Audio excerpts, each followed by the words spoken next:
Hello, hello mga kalornix again. Dito na naman tayo sa Loto portion. So, ito yung aking isang galunggong kung sa Bisaya, Cebu pa, itong isda na to ay budboron. So, ito yung aking mga ingredients. Simple lang talaga dahil para lang sa amin ito. Ito ay padalian ng ulam at kasama na rin ang baon dito para bukas. So, tara na at magluluto na si Lornick Sweden Vlog. So, yan na nga. Ito na nga ang ating lulutuin. So, ayan, pinaghiwa-hiwa ko na at sinama ko na yung luya, sibuyas at bawang. So, yan. Ito yung aking mga Tapos, meron akong okra. Fresh na okra. Galing ito sa Orient na Indian ni store.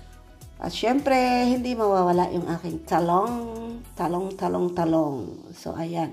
Ito naman ay 1 kilo. So, 2 lang kami. Baunin bukas, kainin ngayon, kainin sunod araw, ulamin sunod araw. Ayan. So, yan ang aming gagawin. Sa ngayon, alam niyang asawa ko na sabi niya, luto daw ako ng isda na inununan daw sa Cebu kasi nasasarapan daw siya sa inununan sa Cebu.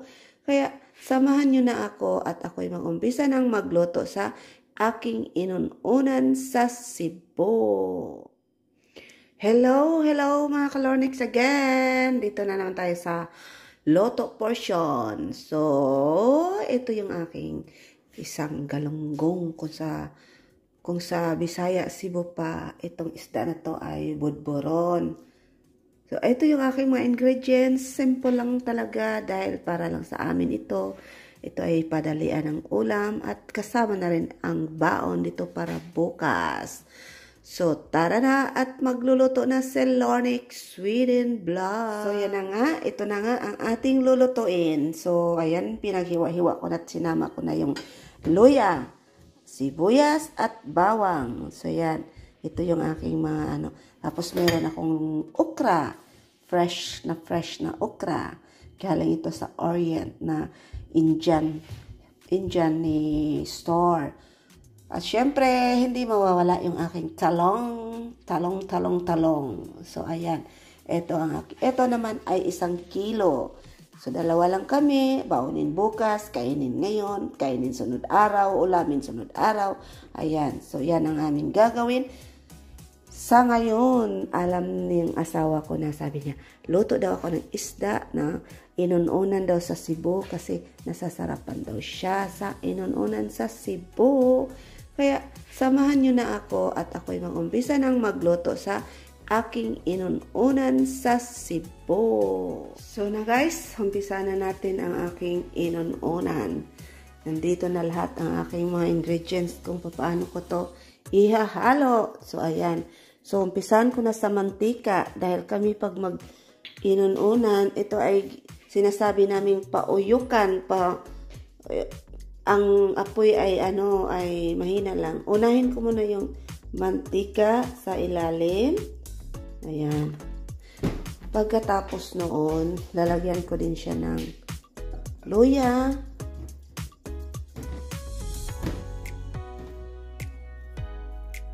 sibuyas,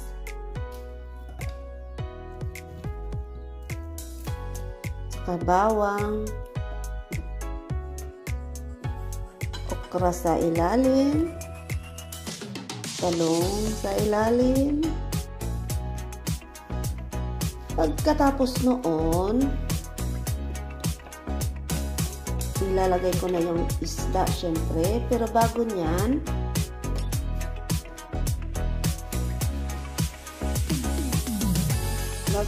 haluan ko muna siya ng mga pangpalasa. Lagyan ko muna siya ng suka. Tapos, dato puti. Ayan, si dato puti. Ayan. Tapos, syempre, asinan ko siya. Ayan, asin. Asin mo dyan. Tapos, meron ako ditong aming krida na pangpalasa din dito sa Sweden. Lagyan ko rin siya ng Betchen. Kunti lang si Betchen. Betchen. Pampalasa si Betchen. Ayan. So, ngayon guys, ilalagay ko na ang mga isda-isdain. Ang galunggong. Yan. Lagay ko na si galunggong dyan. Ano po, ilira ko siya. Ayusin dahil hindi ko to anuhin. Kaya talagang babayaan lang siya dyan sa kawali hanggat siya'y maluluto. So, ayan.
Tayo sa okra. Ayan si okra. Si okra naman ay ihalo na dyan sa ibabaw. At pagkatapos ni okra, dito na naman tayo ni talongski. Hello, talong. Sisa ka na, lulutuin na kita. Ihalo na kita sa paksiw ko, ha. So, ayan. Iubos ko yan siya lahat, guys.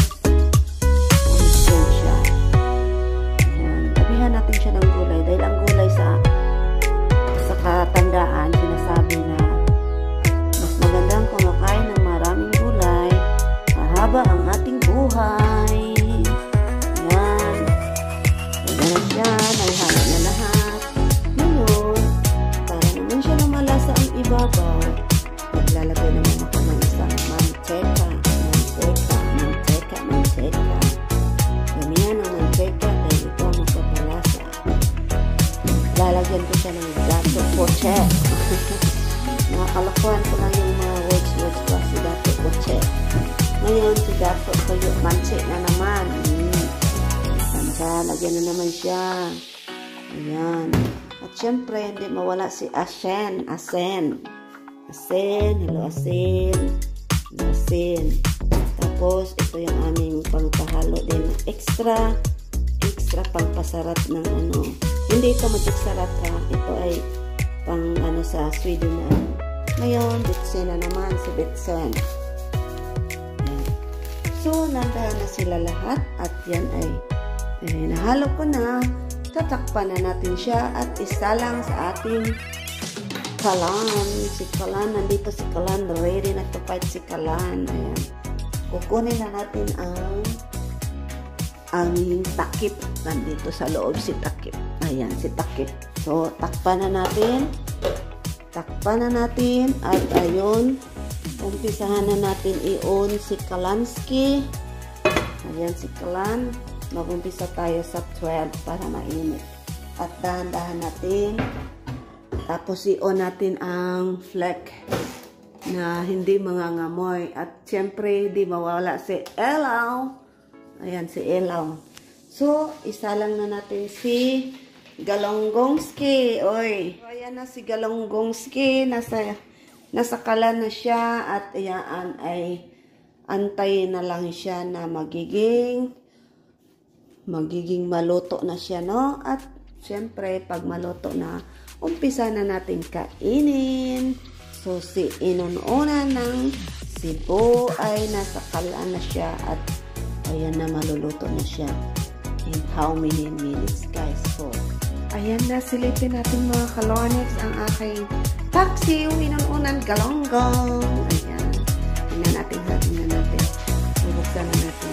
Bubuksan na. So,